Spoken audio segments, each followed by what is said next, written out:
በዚህ መልኩ እየተጓዝን ከሰዓት በኋላ በደወሌ ባቡር ጣቢያ ለረፍት ቆምን።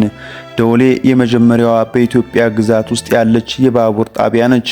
በደወሌ የባቡር ጣቢያ የፈረንሳይ ባቡር ጣቢያን የደንብ ልብስ ለብሶ የነበረ ሰው እጅጉን በጣም በሚያስደንቅ ፍጥነትና ቅልጥፍና ልብሶቹን ቀይሮ ኢትዮጵያዊ ሆኖ ቡ ፓስፖርት monsieur እያለ እጅግ በሚገርምና በሚጥም ፈረንሳይኛ ፓስፖርቶቹን ጠይቆ ከተቀበለ በኋላ በጅቡቲ ኢትዮጵያ ቆንስል የፈረመበትን ቪዛ በጥንቃቄ አገላብጦ ከመረመረ በኋላ አመስግኖ መለሰልን።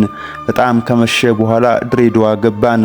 እንግዲህ የዛሬው አዳራችን በድሬዳዋ ስለሆነ ከባቡር ጣቢያው ወጥተን ሆቴል ፍለጋ ወደ ድሬ ዘልቀን ገባን። ከ5 ዓመት በፊት ድሬዳዋ በነበርኩበት ጊዜ የተዋወቅኩት የሀገሬ ልጅ አቶ ቫሴክ አሁን በድሬ የኢትዮጵያ ንግድ ባንክ ሰራተኛ ከዚያች የግሪኮ ቆሻሻ ሆቴል አዳር ገላገለን። ብቻዬን አይደለሁም። በግብጽ ፖርት ሳይድ የሚገኘው የፈረንሳይ ቆንስል ቢሮ በሄድኩበት ወቅት በአጋጣሚ ከሀገሬ ልጅ ከቪሌም ብሬር ጋር ተዋወቅኩ። ቪሌም ብሬር ልክ እንደኔው እሱም ከፖርት ሳይድ በጅቡቲ በኩል አልፎ ወደ ኢትዮጵያ መግባት እንዲችል የይለፍ ፈቃድ ቪዛ ከፈረንሳዩ ቆንስል ይጠይቅ ነበር።